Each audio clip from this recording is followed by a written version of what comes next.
የታመመ ማንም ቢኖር የቤተ ክርስቲያን ሽማግሌዎች ወደ እርሱ ይጥራ፣ በጌታም ስም ዘይት ቀብተው ይጸልዩለት ይላል። የእምነት ጸሎት ድዌን ያድናል፣ ጌታም ያስነሳዋል ይላል። ኃጢአት ሰርቶ እንደሆነ ይሰራይለታል። እርስ በራሳችሁ በኃጢአታችሁ ተናዘዙ ትፈወሱ ዘንድ እያንዳንዱ ስለ ሌላ ይጸልይ። የጻድቅ ሰው ጸሎት በስራዋ እጅግ ኃይልን ታደርጋለች። ኤልያስም እንደኛ የሆነ ሰው ነበር። ዝናብ እንዳይዘንብ አጥብቆ ጸለየ። በምድር ላይ 3 ዓመትና 3 ወር አልዘነበም። ሁለተኛ ጸለየ፣ ሰማዩ ዝናብ ሰጣ፣ ምድሪቱም ፍሬን አበቀለች ይላል። እንደ ርዕስ አድርጌ የጻፍኩት የጻድቅ ሰው ጸሎት እጅግ ኃይልን ታደርጋለች የሚል ነው። እንደሚታወቀው የቤተ ክርስቲያን ለአንድ ወር ያህል በጾም ጸሎት እየተመለከ ነበር። እኔም የአዶናይ ኦሮሞ ቤተ ክርስቲያን አገልጋይ እንኳን ቢሆን እየተከታተልኩ እየጸለይኩ ነበር። ሃሌሉያ! እስቲ አሜን በሉ። ሃሌሉያ! የጻድቅ ሰው ጸሎት እጅግ ኃይልን ታደርጋለች የሚል ጻፉ። ርዕሱን ጻፉ። ርዕስ ጻፍ። ክብር ለእግዚአብሔር ይሁን። የጻድቅ ሰው ጸሎት እጅግ ኃይልን ታደርጋለች ይላል። በነገራችን ላይ ክርስቲያኖች ማለት ነው ክርስቲያኖች ክርስትናቸውን ከጅማሬ እስከ ፍጻሜ ይዞ ማየት የሚችሉበት መንገድ አንዱ ጸሎት ነው። ጸሎት በጣም ወሳኝ ነገር ነው። ወሳኝ እኔን ዛሬ ለ30 ዓመት ነው ጌታን እያገለገልኩ የቆየው ማለት ነው። ለ30 ዓመት ሲያገለግል ሲቆይ የራሴ የሆነ የጸሎት ጊዜ አለኝ።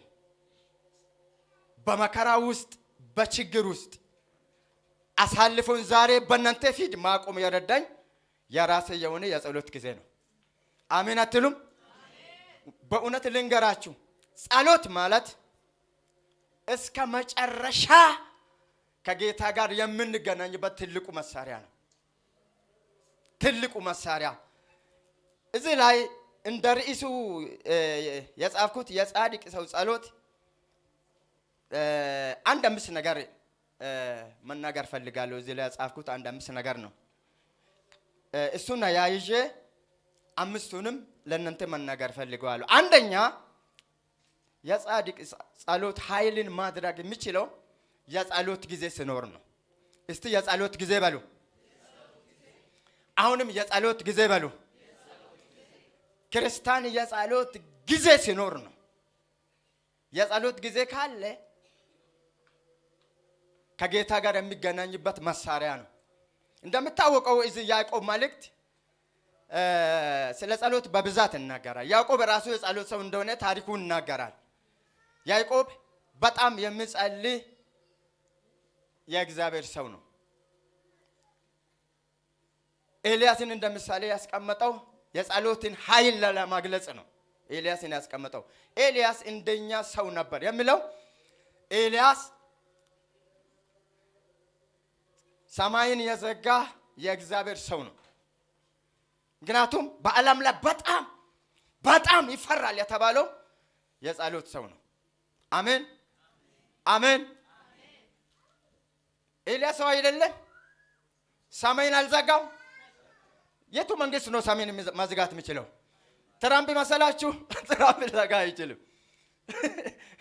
የትኛው መንግስት ሰማይን ማዝጋት አይችልም። ግን የጸሎት ሰዎች ሰማይን ማዝጋት ይችላሉ። ሃሌሉያ። ኢያሱን ብታዩ በገባዖን ላይ ፀሐይ ቁም ያለው የእግዚአብሔር ሰው አይደለም? ፀሐይ ቁም እኔ ጠላትን እስኪ በቀል ያለው ማን ነው? ሰው ነው። የጸሎት ሰው እጅግ ኃይልን ሊያደርግ ይችላል። አጠገብ ያለውን ሰው የጸሎት ጊዜ ይኑር ይበለው። አሁንም የጸሎት ጊዜ ይኑር ይበለው። የጸሎት ጊዜ በጣም ወሳኝ ጊዜ ነው። አንድ ነገር ጌታ መንፈስ ቅዱስ የሚያሳስበኝ ድሮ የጸሎት ጊዜ ያላችሁ አንግን ደክማችሁ ያተዋችሁ ሰዎች ካላችሁ ወደ ጸሎታችሁ ተመለሱ። እስቲ አሜን በሉ። ድሮ እኔ በጣም እጸልይ ነበር፣ በጣም ብርቱ ነበር። አሁን ግን ደከም። ይሄ መልእክት ነው። ጸጥ ብለሽ ወደ ጸሎትህ ተመለስ። ሃሌሉያ። ጸሎትን የመሰለ ነገር የለም። ሃሌሉያ። ጸሎት ከባድ ነው ወገኖቼ፣ ጸሎት ከባድ ነው። ጸሎት ማለት ከጌታ ጋር የሚያገናኘን ማስመር ነው። በእውነት ክርስቲያን መንገድ ላይ የሚደክመው ጸሎት ያቋርጥ ብቻ ነው። ሃሌሉያ። የሚጸልይ ሰው ከጌታ ጋር ይገናኛል፣ ድክመት አላገኘውም። እዚህ ላይ በትንቢተ ዳንኤል ምዕራፍ 6 ቁጥር 10 ያለውን ቃል አነብና አንድ ነገር እንነጋገርበታለን። ትንቢተ ዳንኤል ምዕራፍ 6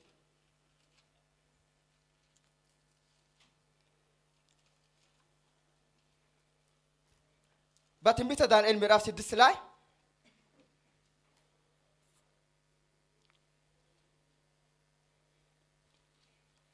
ከቁጥር 10 አንድ ነገር እስቲ እናያለን። ምን ይላል መሰላችሁ? ዳንኤልም ጽሕፈቱ እንደተጻፈ ባወቀ ጊዜ ወደ ቤቱ ገባ። የእልፍኙን መስኮት ወደ ኢየሩሳሌም አንጻር ተከፍቶ ነበር። ቀድሞ ያደርግ እንደነበረ በየዕለቱ 3 ጊዜ በጉልበቱ ተንበርክኮ በአምላኩ ፊት ጸለየ፣ አመሰገነም ይላል። ዳንኤል እንደሚታወቀው ምርኮኛ የሆነ ስደተኛ የሆነ ሰው ነው። በ120 መሳፍንት ሊሾም ባሰበ ጊዜ ንጉሡ ይላል ቃሉ ዳንኤልንም ሊሾም አሰበ ይላል። ግን በጣም ከሚገርም ሌላ ከአማልክት ውጪ ሌላ እንዳያመልክ ትእዛዝ ወጥቶ ነበር ይላል ቃሉ። ግን ዳንኤል ድሮ ያደርግ እንደነበረ ይላል። አሜን።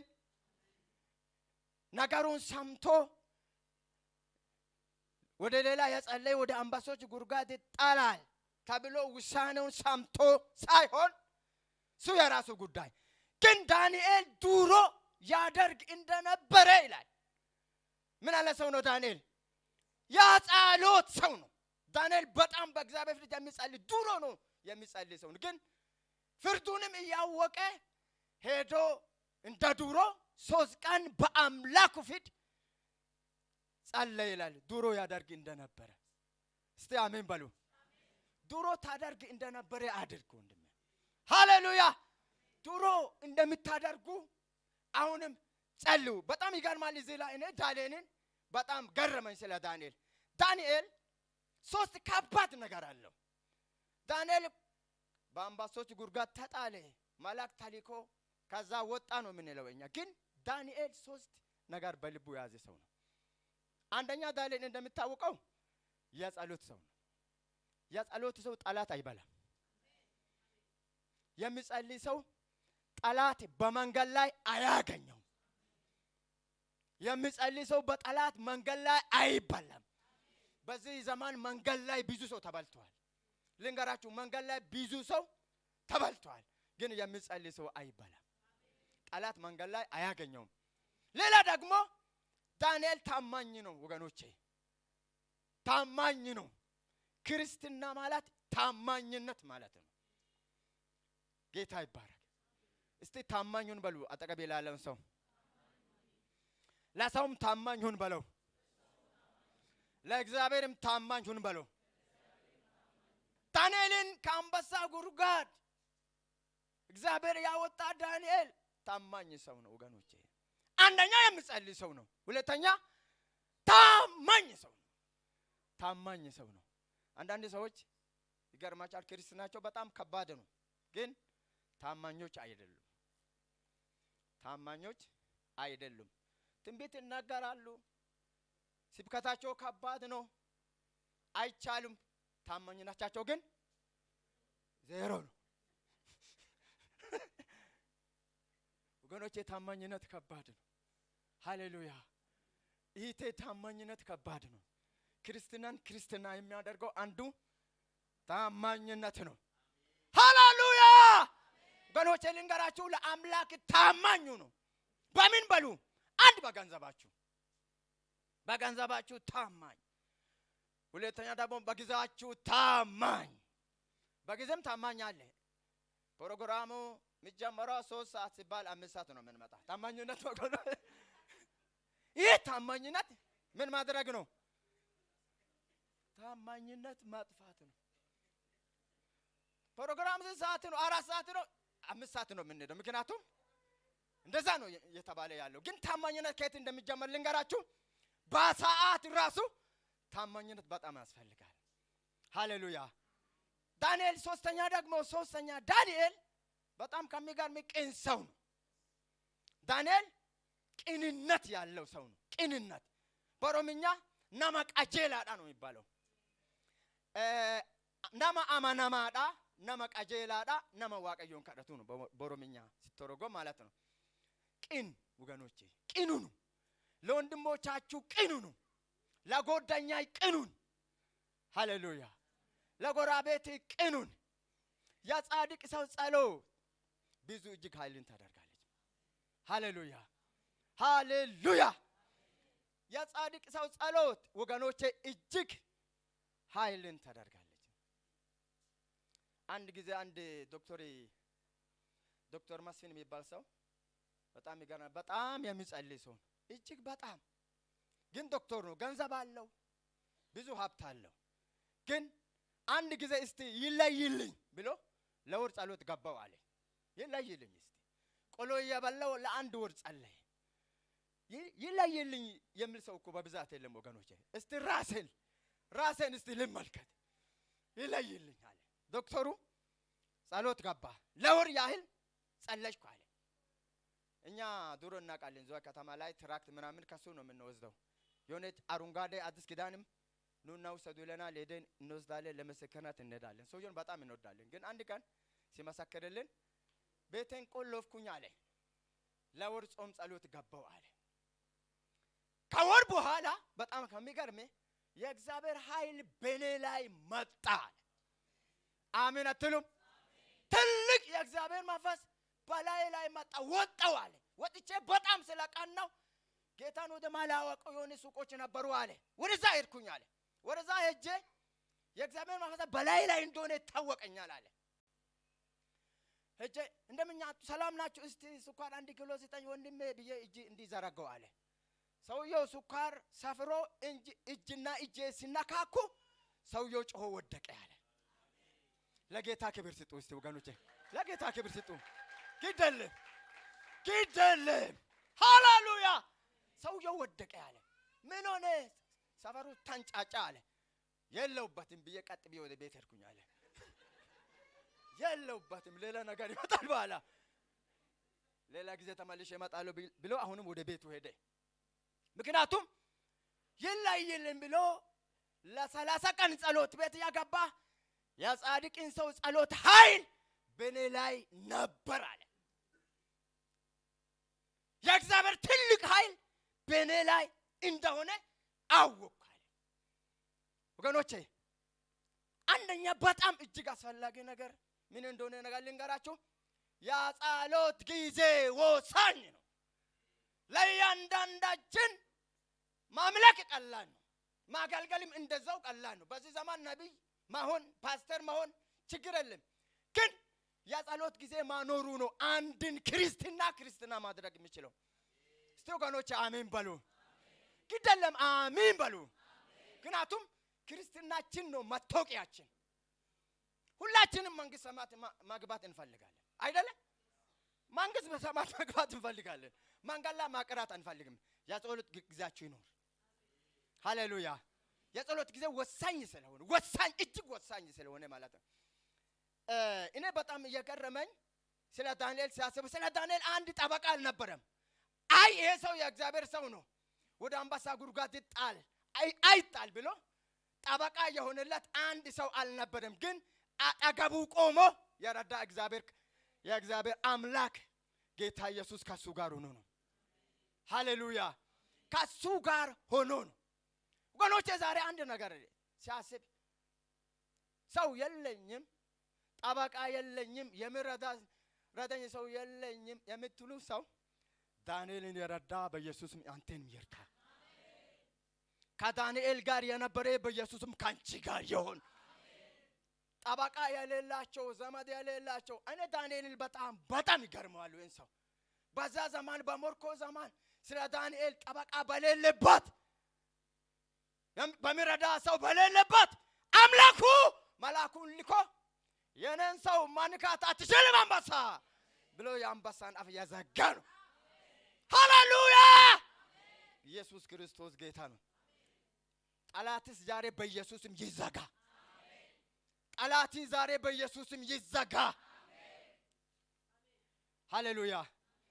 ዳንኤል ያለ ጠበቃ ያለ ዘመድ ያለ ምኑ አምላክ ልጄን አትነካም ብሎ መልአኩን ላከለት። መልአኩን ልኮ የአንበሶችን አፍ ዘጋ። ብቻ አይደለም ንጉሡ ምን አለ መሰለኝ? ወደ አንበሳ ጉድጓድ ሲጥለው ሁሉ ጊዜ የምታመልከው አምላክ ያድን ብሎ ነው ያወረወረው። ዝም ብሎ አይደለም ወገኖቼ። ሁሉ ጊዜ የምታመልኩት አምላክ እናንተን ያድናል። ከየትኛውም መከራ ያድናል። ከየትኛውም ችግር የሚያድን አምላክ ነው። ጠበቃ የሚሆንልን አምላክ ነው። ክርስቶስ ኢየሱስ ጌታ ነው። እኔን የረዳኝ ማንም ሰው አልነበረም። በእውነት ልንገራችሁ እዚህ ሀገር ዘመድ የለኝም። ግን ኢየሱስ ክርስቶስ ከኔ ጋር ሆኖ ረድቶኛል። አንድም ቀን አሳፍሮኝ አያውቅም። ሃሌሉያ ሃሌሉያ! እኔን የረዳ አምላክ አንተንም ይረዳል። በጣም የሚረዳ ምስጢሩን የሚያውቅ አምላክ ነው። ችግርሽን፣ ቁስልሽን፣ ድካምሽን የሚረዳ አምላክ ነው እኛ የምናመልከው አምላክ። ሃሌሉያ! ሁለተኛ ልንገራችሁ። ሁለተኛ ምን ያስፈልጋል ካላችሁ ትጋት ያስፈልጋል። ጊዜ ያስፈልጋል። ሁለተኛ ደግሞ ትጋት ያስፈልጋል። ጸሎት የሚያስፈልገው ነገር ልንገራችሁ። ትጋት የሚተጋ ሰው ነው ወገኖቼ ክርስትናን ይዞ መሄድ የሚችለው። ክርስትነቱን ይዞ ወደፊት ይዞ መሄድ የሚችለው የሚተጋ ሰው ነው። እኔ ጌታን ሲቀበል 1982 ዓመተ ምህረት ማለት ትንሽ ልጅ ሆኜ ነው ጌታን ሲቀበል። በዛ ጊዜ ከአንድ አመት በኋላ ስደት እንዳለ ተነሰብኝ። ታላቅ ወንድሜ በጣም ከዚያ ጋር ጥፋ ብሎ ከቤት ሲያባረረኝ በእጁ ጌታን ተቀበልኩት። አንድ ሰው እንዲህ አለኝ፣ አንተ ልጅ ልንገርህ አለኝ፣ ካልጸለይክ በጸሎት ካልተጋ ክርስትናን እስከ መጨረሻ መሄድ አትችልም አለኝ እና ጸልይ አለኝ። እሺ አልኩኝ። ጊዜን ይዤ 1 ሰዓት እየጸለይኩኝ ማታ 1 ሰዓት እየጸለይኩኝ እስከ ዛሬ እግዚአብሔር ረድቶኛል። እኔ ወንድሜን እንድገል ነው ጸለይኩ። ጌታው ኢየሱስ አንተ ጌታ ከሆንክ ወንድሜን ግደል አልኩኝ። ግን ወንድሜ ምን እንደሆነ ልንገራችሁ። ፓስተር ነው አሁን ወንድሜ። አልገደለም እግዚአብሔር፣ በእውነት እግዚአብሔር አልገደለም። በጣም እስልምናን በጣም ስለሚያከራው ጌታ ኢየሱስ አልኩኝ። አትገላውም ወንድሜ አልኩኝ። ግን አንድ ቀን በህልም ጌታ ወደሱ መጥቶ አልገልም ና ብሎ ወደ ጌታ መጣ። ሃሌሉያ! አንዳንድ ጊዜ የሚያስቸግረን ሰው ጌታው ንቀለው እንላለን። አትበሉ ጎሮች አትበሉ፣ አይነቀልም አይነቀልም። ምገርም ነው። ዛሬ የኔ ታላቅ ወንድሜ ሆርን ኦፍ አፍሪካ ኢቫንጀሊካል ሚሽን ዋና ዳይሬክተር ነው። በዛን ጊዜ እንድነቀለ ጸለይኩ። ኮኦርዲኔት ሆኖ የሚሰራ ሰው ነው። ለካ እንደዛ ያስጨነቀኝ ለመልካም ነበር። ሃሌሉያ! ያስጨነቀኝ ለመልካም ነው ወንድሜ፣ ለመልካም ነው እህቴ።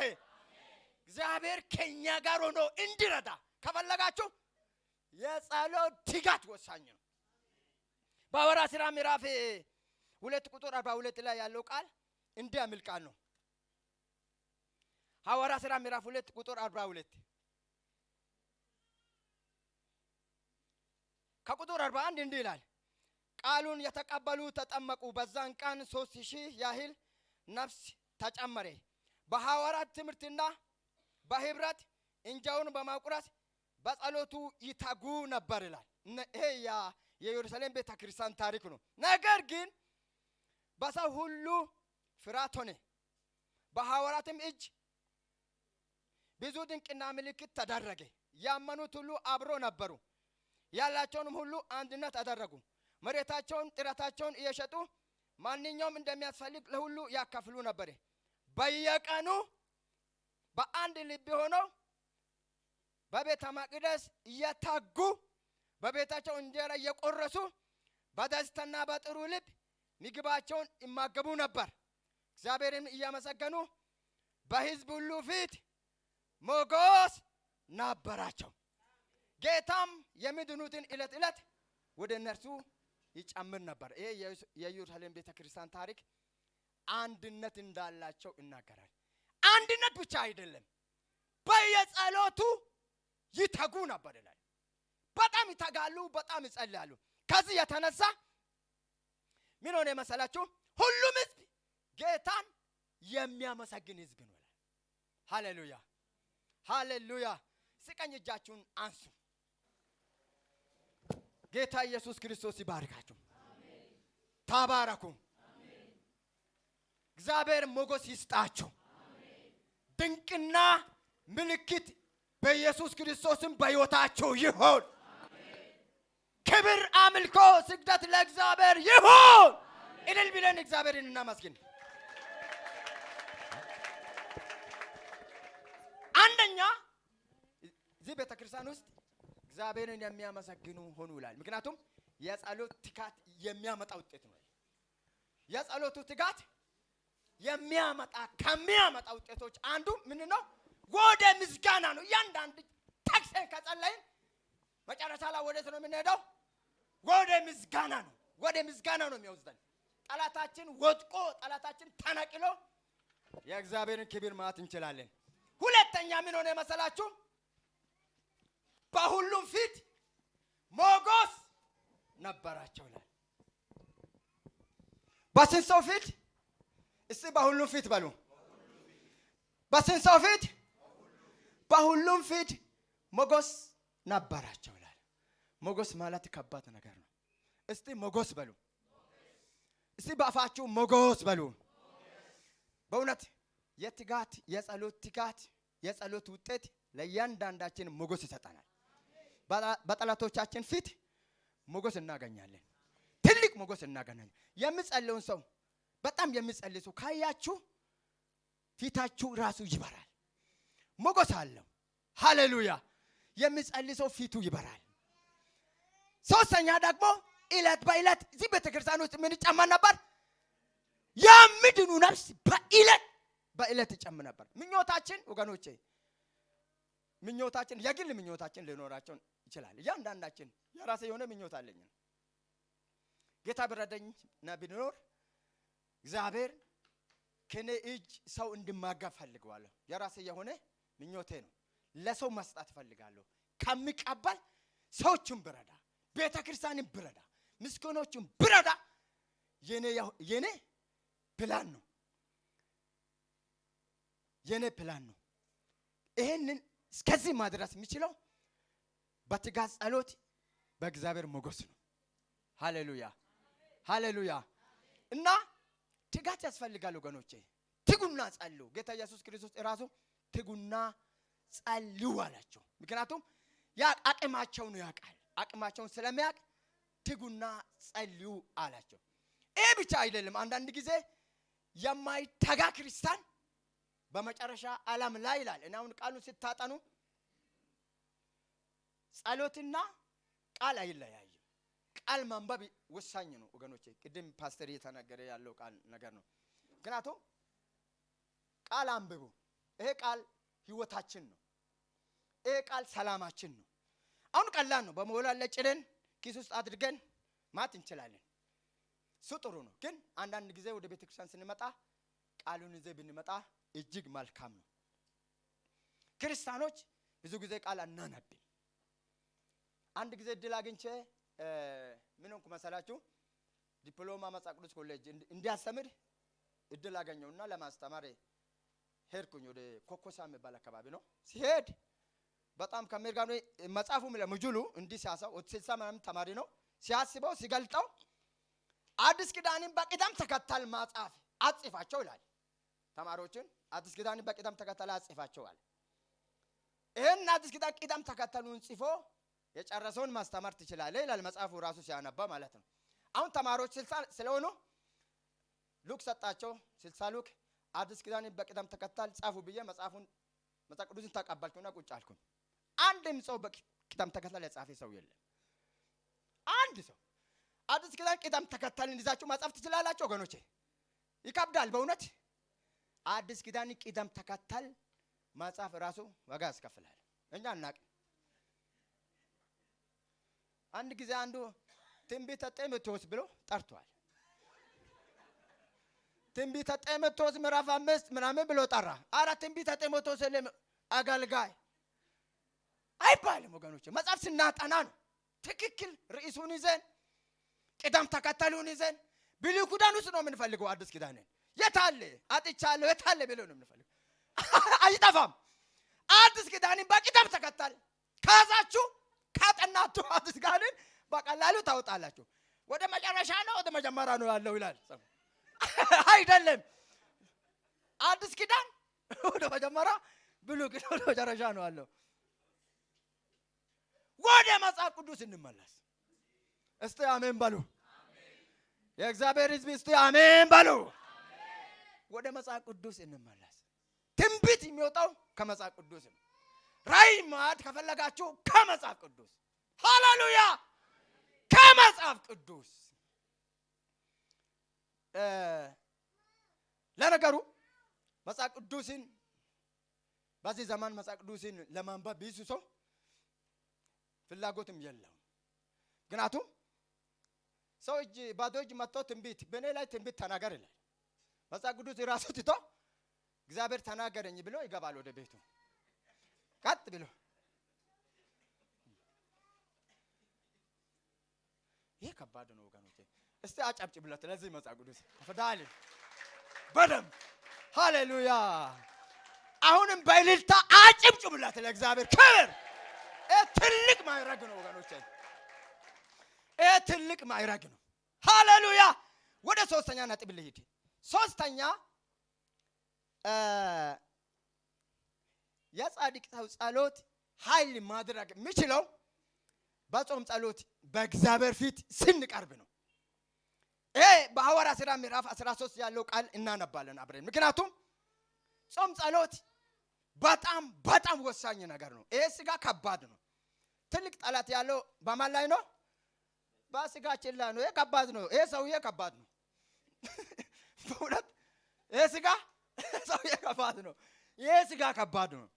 ምክንያቱም ስጋችንን እንዲደክም ስጋችንን አድክመን ከጌታ ጋር ማገናኘት የምንችለው በጾም ጸሎት በእግዚአብሔር ፊት ስንሆን ነው። ሐዋርያት ሥራ 13 ላይ እነኚህ የእግዚአብሔር ሰዎች ሲጸሉ በጾም ጸሎት ሲጸሉ ምልክቶቹን እናያለን። እስቲ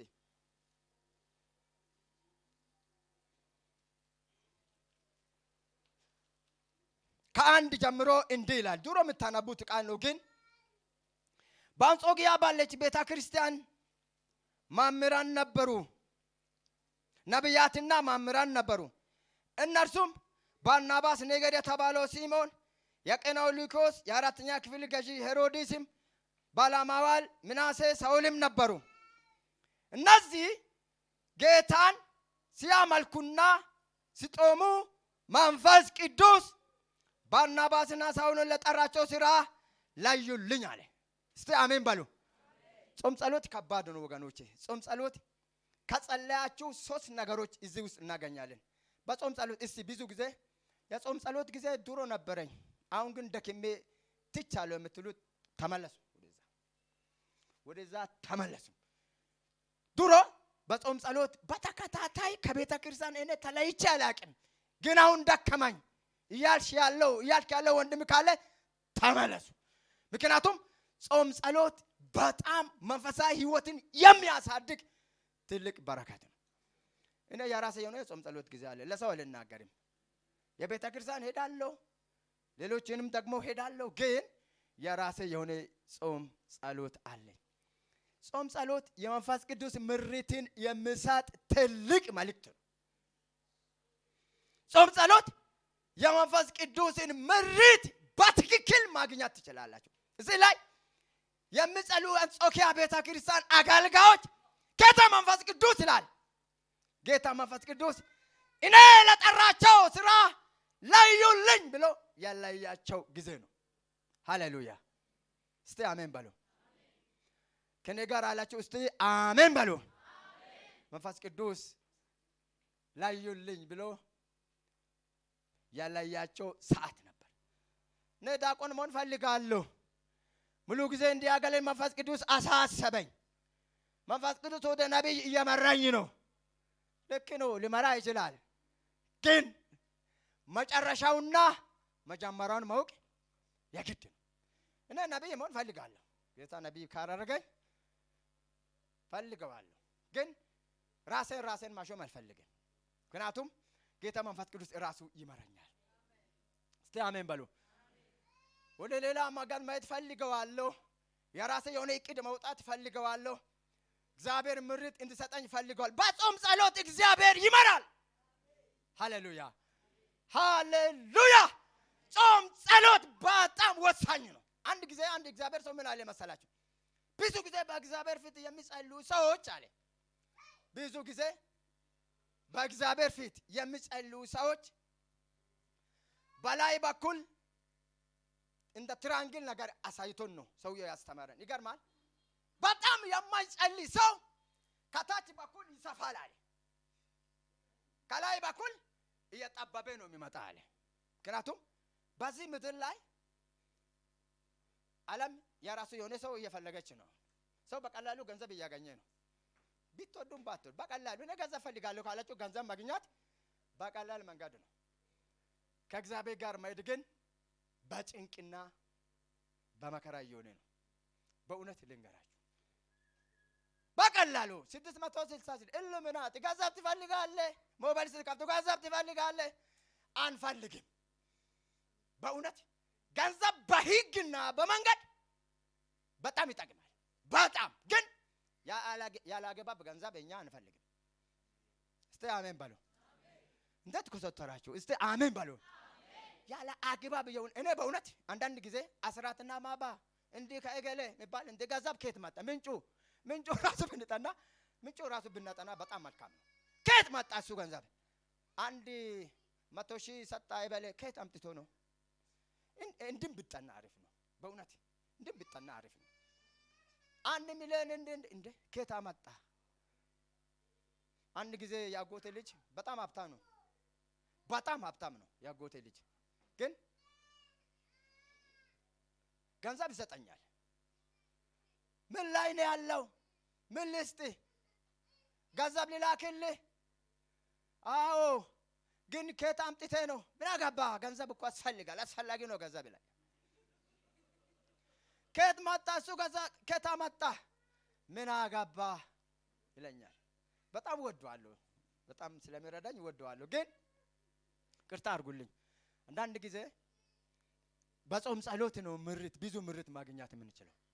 እግዚአብሔር አሁን ወደ ኢትዮጵያ ተመለስ ብለን በትክክል ብለን እግዚአብሔር አሻሽሎ ቆይ ሊለኝ ይሁን ማለት እንችላለን፣ ልንቆይ እንችላለን። እግዚአብሔር ሂድ ትባረካለህ። በእውነት እግዚአብሔር ብል ሰው እሺ ብሎ የሚሄድ አይመስለኝም። በእውነት እኔ ከመንገድ አልመለስም ብላል። ከመንገድ አልመለስም እግዚአብሔር ካለ አይቻልም። ታዲያ ምሪት የሚሰጠው እግዚአብሔር ብቻ ነው። ሃሌሉያ! እስቲ ለእግዚአብሔር መንፈስ ክብር ስጡ። ለእግዚአብሔር መንፈስ ነገሮቹን እንድንለይ የሚረዳ እግዚአብሔር መንፈስ ነው። ጾም ጸሎት ነው። ወደ ጾም ጸሎት ተመለስ። ወደ ጾም ጸሎት ተመለስ። ቤተክርስቲያን ጾም ጸሎት የሚጸሉ ሰዎች ያጣች ነው። በእውነት የኛ ጾም ጸሎት ጊዜ አለን። አንዳንድ ጊዜ ለሁለት ነው የምንሆነው። ጌታ ሆይ ሰው ሲጠን በየሳምንቱ እንጸልያለን፣ ትፈወሳላችሁ፣ እንድትሆናላችሁ ስንት 3 ሁነን ጾም ጸሎትን የመሰለ ነገር የለም ወገኖቼ። ጾም ጸሎት ብዙ በሮችን ይከፍታል። ጾም ጸሎት ምሪትን ይሰጣል። ሃሌሉያ። ሁላችሁም ወደ ጾም ጸሎት ተመለሱ እያልኩ አይደለም፣ ግን ጾም ጸሎትን የመሰለ ነገር የለም። በእውነት ቤተክርስቲያን በጾም ጸሎት የጸሎት ቡድን የታለ? ወደ አላቅሩ የጸሎት ቡድን ዘው ይወጣ እንደ ወዴት እየሄድክ ነው? ጸሎቱን እየተጠራ ነው። ያን እየመለስ ነው። ና ተመለስ።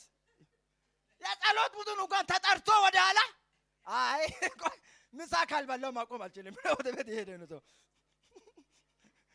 በእውነት ጸሎትን የመሰለ ነገር የለም ወገኖቼ። አንደኛ መንፈስ ቅዱስ ምሪት እንቀበላለን። ሁለተኛ ወደ ምንሄድባት ሁሉ የእግዚአብሔር መንፈስ ከኛ ጋር ይሆናል። በጾም ጸሎት ማለት ነው። በጾም ጸሎት ሌላ ደግሞ በጾም ጸሎት የልጅነትን ስልጣን እንቀበላለን። እኔ የልጅነትን ስልጣን ፈልገዋለሁ። የጌታ ልጅ ነኝ። በእኔ ላይ ድንቅና ምልክት ይታይ ካላችሁ ወገኖቼ በጾም ጸሎት በእግዚአብሔር ፊት ውደቁ። እግዚአብሔር ድንቅ ነገር ያደርጋል። እስቲ አሜን በሉ። አራተኛ የጻድቅ ሰው ጸሎት ልንገራችሁ። ጠበቅ ያለ የጸሎት ጊዜ ነው። የተጣበቀ ጊዜ በጣም እግዚአብሔር ሆይ አድርግልኝ ብላችሁ አለቅም ካላችሁ ትልቅ ኃይልን ትቀበላላችሁ። እግዚአብሔር ትልቅ ነገር በሕይወታችሁ ላይ ያደርጋል። የሐዋርያት ሥራ መጽሐፍ በጣም ከባድ መጽሐፍ ነው። እግዚአብሔር ካረዳችሁ የሐዋርያት ሥራን አጥም ሐዋርያት ሥራ መጽሐፍ ቅዱስ በጣም በመንፈስ ቅዱስ እንዴት መመራት እንደምትችሉ የቤተ ክርስቲያን ታሪክ የያዘ ትልቅ መጽሐፍ ነው። በምዕራፍ 12 ላይ ያለው ይሄ ታሪክ ማግኘት እንችላለን። ስለ ጴጥሮስ ሄሮድስ የሄሮድስ ታሪክ የድሮ ቤተ ክርስቲያን ታሪክ ላይ የተጻፈ ስለሆነ በሐዋርያት ሥራ ምዕራፍ 12 ላይ ከቁጥር 1 እንዲህ የሚል ቃል እናነባለን። ምን ይላል መሰላችሁ? በዛ ዘመን ይላል ንጉሡ ሄሮድስ መከራ ያጸናባቸው ዘንድ ከቤተ ክርስቲያን አንዳንዶቹን ላይ እጅ ጫነባቸው ይላል። ዮሐንስንም ወንድም ያዕቆብን በሰይፍ ገደለ። አይሁድ ደስ እንዳሰኘ አይቶ ጨምሮ ጴጥሮስን ደግሞ ያዘውና የቂጣ በዓል ወራት ነበረ። በዛም ጊዜ ወደ ወህኒ አገባው። ከፋሲካ በኋላ ወደ ሕዝቡ ያወጣ ዘንድ አስቦ እያንዳንዱ 4 ወታደሮች ሆኖ እንዲጠብቁ ለ4 ጭፍራ ክፍል አሳልፎ ሰጠ ይላል። ቁጥር 5 ላይ ጴጥሮስም በወህኒ ይጠበቅ ነበር። ነገር ግን በቤተ ክርስቲያን ስለ እርሱ በእግዚአብሔር ጸሎት አጥብቆ ይደረግ ነበር ይላል። እንዲሞት የተወሰነበት ሰው ማለት ነው ጴጥሮስ። ምክንያቱም በሩ ተዘጋ፣ ወታደሮቹን አስጠበቀው። ሄሮድስ ሊገለው አስቦ ነው። ግን ስለ ጴጥሮስ ቤተ ክርስቲያን ጠበቅ ያለ ጸሎት ታደርግ ነበር። እስቲ ጠበቅ ያለ ጸሎት በሉ። እስቲ አሁንም ጠበቅ ያለ ጸሎት በሉ። በጣም ጠበቅ ያለ ጸሎት ብዙ ነገሮችን እንደሚያደርግ እዚህ ላይ እናያለን። እንደምታወቀው በቁጥር 6 ላይ ሄሮድስም ሊያወጣ ባሰበ ጊዜ በዛች ሌሊት ጴጥሮስ በሁለት ሰንሰለት ታስሮ ከሁለት ወታደሮች መካከል ተኝቶ ነበር። ጠባቂዎቹም በደጁ ፊት ሆነው ወህኒውን ይጠብቁ ነበር። እነሆ ጌታ መልአክ ቀረበ፣ በቤትም ውስጥ ብርሃን በራ። ጴጥሮስንም ጎድኑን መትቶ አነቃውና ፈጥነህ ተነስ አለው። ሰንሰለቶቹ ከእጁ ወደቀ። እስቲ አሜን በሉ። ሰንሰለቶቹ ከእጁ ወደቁ። መልአኩም ታጠቅና ጫማህን አግባ አለው። እንዲሁም አደረገ። ልብሱን ልበስና ተከተለኝ አለው። ወጥቶም ተከተለው። ራእዩን የሚያይ ይመስለው ነበር እንጂ መልአኩ የሚያደርገውን ነገር በእውነት እንደሆነ አላወቅም። የመጀመሪያውንና የሁለተኛውን ዘብ አልፈው ወደ ከተማ ወደሚያወስደው ወደ ብረት ማዝጊያ ደረሱ። እርሱም አውቆ ተከፈተላቸው። መጥቶም አንዲት ሳለች አለፈ። ወዲያውም መልአኩ ከርሱ ተለየ ይላል። በጣም ይገርማል። ኢየሱስ ክርስቶስ ጌታ ነው። አያችሁ በዚህ ዘመን ይገርማቸዋል። ብዙ ሰዎች በአጋንንት እስራት፣ በበሽታ እስራት፣ በተለያየ እስራት ታስሮ ነው ያለው። ይህንን ድንቅ ነገር ማድረግ የሚችለው ጠበቅ ያለ ጸሎት ነው። ሃሌሉያ! ይሄ ወር በጣም ደስ የሚል ወር ነው። አሜን በሉ እስቲ። ምክንያቱም በጸሎት እቺ ቤተክርስቲያን በጸሎት አሳልፋለች። ጥሩ ጊዜ ነው። በጣም ደስ የሚል ጊዜ ነው። ጸሎትን የመሰለ ነገር የለም ወገኖቼ። ተንበርክኮ ማጸለይን ነገር የመሰለ ነገር የለም። ብዙ ጊዜ ቃል ሰምተን መሄድ እንፈልጋለን። አንዳንድ ጊዜ ተንበርክከን ወደ ቤት ብንሄድ በጣም ደስ የሚል ነገር ነው። ቤተክርስቲያን ጸሎት ያስፈልጋታል። ሃሌሉያ! ሜቢ እግዚአብሔር እቺን ቤተክርስቲያን በተለያየ ነገር የታሰሩት በዚህ ወር በተደረገ ጸሎት ትልቅ ነገር ይሆናል። አሜን ዋለው ትልቅ ነገር ይሆናል። ምክንያቱም ለዓላማ የሚደረግ ጸሎት ነው ይሄ። የስድስት ወር የሚደረግ ጸሎት ቢሆን እንኳን ለዓላማ የሚደረግ ጠበቅ ያለ ጸሎት ነው። ምክንያቱም ጠበቅ ያለ ጸሎት እዚህ ላይ ድንቅ ነገር አድርጓል። መልአክ እንዲላክና ጴጥሮስን እንዲነካ ያደረገው ይሄ በጣም ጠበቅ ያለ ጸሎት ነው። ሃሌሉያ! አንዳንድ ጊዜ ጣልቃ ገብነት የሚሆነው በጣም የተጠበቀ ጸሎት ስናደርግ እግዚአብሔር ጣልቃ ገብነትን ያደርጋል። እስቲ አሜን በሉ። እስቲ አሜን። እግዚአብሔር ጣልቃ ይግባ። በተቸገርከው ነገር ላይ በኢየሱስም እግዚአብሔር ጣልቃ ይግባ። ጣልቃ ይግባ። እግዚአብሔር ጣልቃ ገብነት በጣም መልካም ነው። ጴጥሮስ ሄሮድስ ሊያወጣ ባሰበ ጊዜ በዛ ሌሊት ይላል እግዚአብሔር መልአኩን ልኮ ጴጥሮስን ነካ። ጴጥሮስ ከተነካ በኋላ መጀመሪያ የሆነው ስንስላቱ ከእጁ ምን ሆነ? ወደቀ ይላል። አሜን በሉ። በኢየሱስ ስም ያሰረሽ ነገር ዛሬ ይውደቅ። ያሰረ ነገር ካለ ዛሬ ይውደቅ። በኢየሱስ ስም ይቆረጥ። ብዙ ጊዜ ወገኖቼ በረከትን ያዘ፣ ህይወታችንን ያዘ፣ ጤንነታችንን ያዘ እስራት በኢየሱስ ስም ይውደቅ። አሜን በሉ። በኢየሱስ ስም ይውደቅ። በኢየሱስ ስም ይውደቅ። ያሰረን ነገር ወገኖቼ እኛ እናውቀው። በተለያየ ነገር ታስረን ይሆናል አናቅ። በተለያየ ነገር በእርግማን ታስረን ሊሆን ይችላል። አያችሁ የኔን ነገር ምን ያዘ? እስከ ዛሬ ያዘ የኔን ነገር ያዘ ምን ነው የምትሉት? በኢየሱስም ዛሬ ይቆረጣል። በኢየሱስም ዛሬ ይሰበራል። አሜን ይሰበራል። ጌታ መልአኩን ልኮ ድንቅ ነገር አደረገ። ስንስላቱ ከእጁ ወደቀ። በሮቹ ተከፈቱላል። ሃሌሉያ! ወይ ሃሌሉያ! ሃሌሉያ!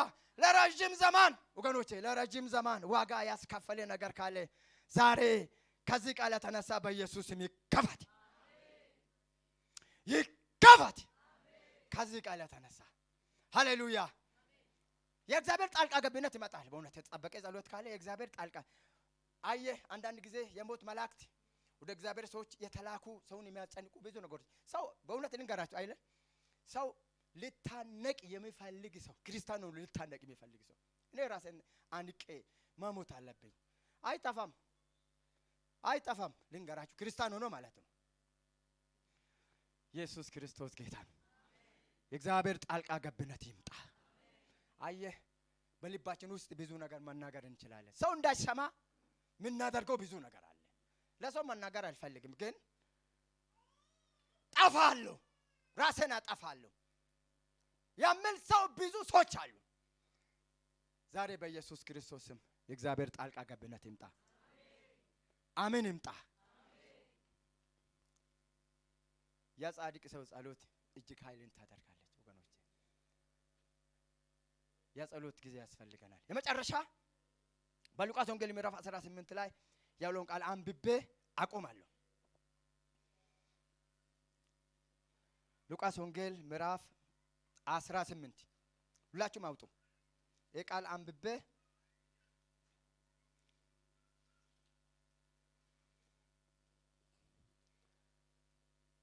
ሳይታክቱ መጸለይ እንዲችሉ ይላል። እዚህ ላይ ሳይታክቱ ማለት ሳይደክሙ መጸለይ እንዲችሉ ሳይታክቱ ዘወትር ሲጸልዩ እንደሚገባቸው የሚል ምሳሌ ነገራቸው። እንዲህም ሲል በአንዲት ከተማ እግዚአብሔርን የማይፈራ ሰውንም የማያፍር አንድ ዳኛ ነበር ይላል። በዛች ከተማ አንዲት መበለት ነበረች። ወደ እርሱም እየመጣች ከባላጋራዬ ፍረድልኝ ትለው ነበር። አያሌ ቀንም አልወደዳትም። ከዛ በኋላ ግን በልቡ ምንም እግዚአብሔርን ባልፈራ ሰውንም ባላፍር ቺ መበላት ስለምታደክመኝ ሁልጊዜ እየመጣች እንድታደክመኝ እንዳታደክመኝ እፈርድላታለሁ አለ። ቁጥር 6 ላይ ጌታም አለ ይላል፣ አመፀኛ ዳኛ ያለውን ስሙ። እግዚአብሔር እንኪያስ ቀንና ሌሊት ወደ እርሱ ለሚጮኹ ለሚታገሳቸው ምርጦች አይፈርድላቸውምን? እላቸዋለሁ ፈጥኖ ይፈርድላቸዋል። ነገር ግን የሰው ልጅ በመጣ ጊዜ በምድር ላይ እምነት ያገኝ ይሁን ይላል። ይሄ ሳይታክቱ እንዲጸልዩ ጌታ ኢየሱስ ክርስቶስ በምሳሌ ያስቀመጠው ነገር ነው። ሳይደክሙ ማለት ነው። ሳትደክም ማጸለይ። አንዳንድ ጊዜ ጸሎት ሰው ለምን እንደማይወድ ታውቃላችሁ? በጣም ያዳክማል። በጣም ማገልገል ሰው አይደክም። ትንቢት መናገር እንደፈለገ መሆን አይደክም።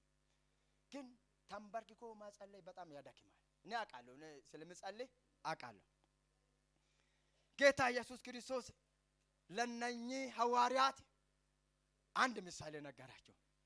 ሳይታክቱ ሁል ጊዜ እንዲጸልዩ ይህን ምሳሌ ነገራቸው። በጣም መጥፎ የሆነ ዳኛ አንዲት መበለት የመጣች ፍረድልኝ ብንና በባላጋራዬ መሃል እውነተኛ ፍርድ ፍረድልኝ ላይ ተጨቃጭቀው ነበር። ሰውየው ግን ዝም ይላል። ከጊዜ በኋላ ግን ዝም ብለህ ስለምታጨቃጭቀኝ ለዚች መበለት ፈርድላታለሁ አለ ይላል። በጣም ይገርማል። ጌታም አለ ይላል፣ በደንብ አስምሩበት፣ ይህን ቦታ በደንብ አስምሩበት። ጌታም አለ አመፀኛ ዳኛ ያለውን ስሙ። እንኪያስ እግዚአብሔር ቀንና ሌሊት ወደ እርሱ ለሚጮኹ ምርጦች አይፈርድላቸውምን ይላል። እግዚአብሔር ዝም ያለ ለምን ዝም ይላል? እግዚአብሔር ይጨክናል ወይ የምትሉ ሰዎች ካላቸው እግዚአብሔር በፍጹም አይጨክንም። እስቲ አሜን በሉ። ወደ እሱ ለሚጮኹት ለምታገሳቸውም ሰዎች በእውነት ይፈርዳል እግዚአብሔር። ሃሌሉያ! ኢየሱስ ክርስቶስ ጌታ ነው። በእውነት የሚፈርድ ዳኛ ነው ጌታ ኢየሱስ ክርስቶስ። ግን የሚጸልይ ሰው የእምነት ሰው አለ? ይሄ ነው ትልቁ ጥያቄ። በምድር ላይ የሚጸልይ ሰው ጌታን የሚታመን ሰው በምድር ላይ ሊኖር ይችላል።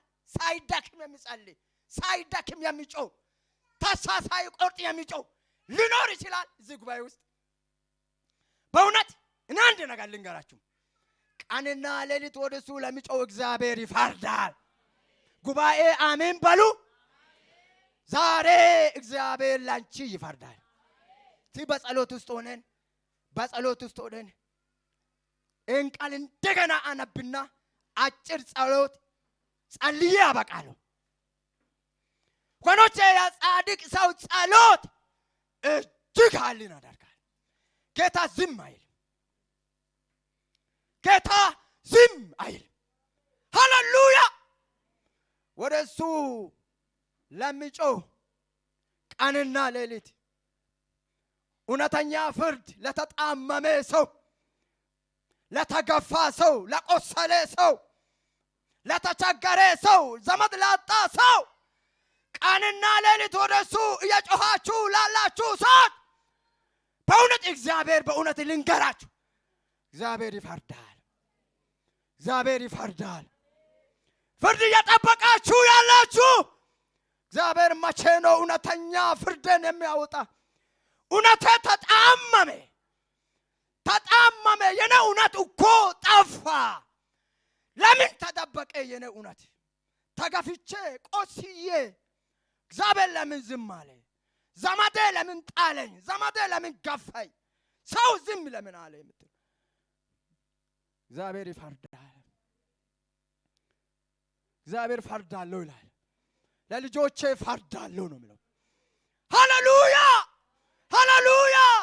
አታልቅሽ። አዲስ ወንድሜ እውነተኛ ፈራጅ ኢየሱስ አለ። እውነተኛ ፈራጅ ኢየሱስ አለ።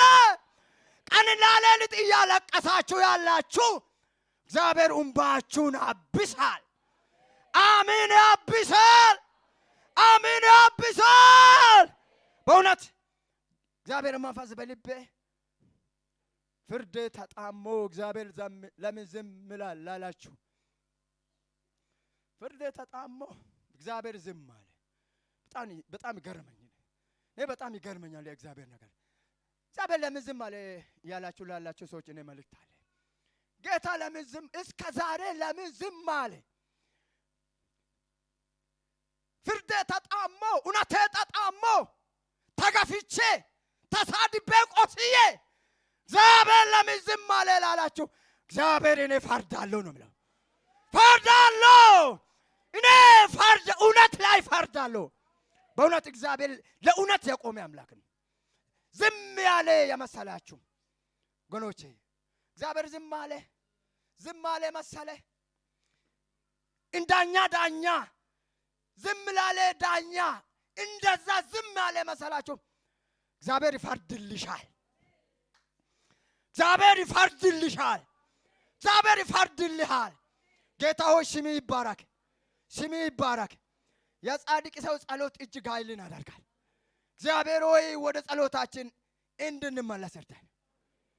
አሜን። እንድንመለስ እርዳን። የጸሎት ጊዜ ያስፈልገናል። ወደ ድሮ የጸሎት ጊዜ በኢየሱስ መልሰኝ። አሜን። መልሰኝ። አሜን። መልሰኝ። በእውነት በጾምና በጸሎት በፊት ማሆን እንድንችል በኢየሱስ ክርስቶስ ይርዳን። አንድ ነገር ልንገራችሁ። ድሮ በጾም ጸሎት ጸልይ ነበር። ዛሬ ግን ደክሜ ተውክ፣ ተመለስ። በእውነት እግዚአብሔር በዛ መስመር አለ፣ በዛ መንገድ አለ። ስማ ወንድሜ፣ እግዚአብሔር በዛ መንገድ ከፍቶልሃል። እስቲ አሜን በሉ። እስቲ አሜን በሉ። በእውነት እግዚአብሔር በጾም ጸሎት በፊቱ እንድትወድቁ በጸሎት እንድትተጉ ይፈልጋል። ክብር አምልኮ ለእግዚአብሔር ይሁን። እስቲ እልል እንላለን፣ እልል እንላለን።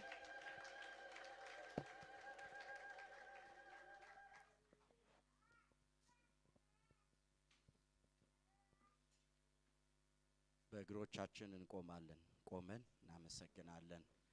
እግዚአብሔር ታላቅን መለኮታዊ መገለጥ ልኮልናል።